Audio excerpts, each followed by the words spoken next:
Hey guys, welcome back to my channel. Thank you so much for joining me.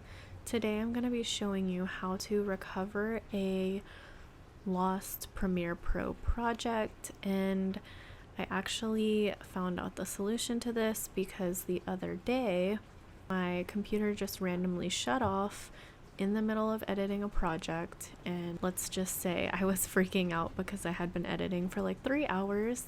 But luckily in Premiere Pro you can set autosave on.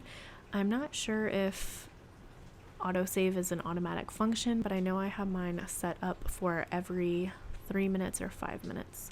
So let's say that you just turn your computer back on or something happened and you got Premiere Pro back up and your whole project is just like gone and you're freaking out.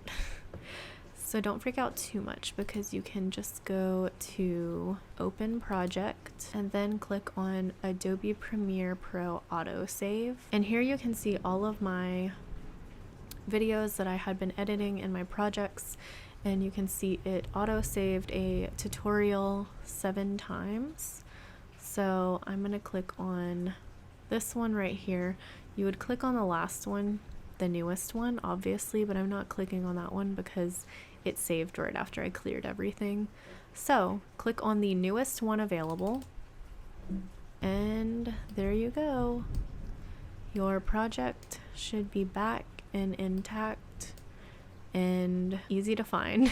So I hope this helped you out. I know that I was super helped out when I found a video like this on YouTube, and I wanted to make another one just because I feel that there are not enough videos out there explaining helpful hints with Premiere Pro. Thank you so much for watching, and I'll see you in my next video. Bye!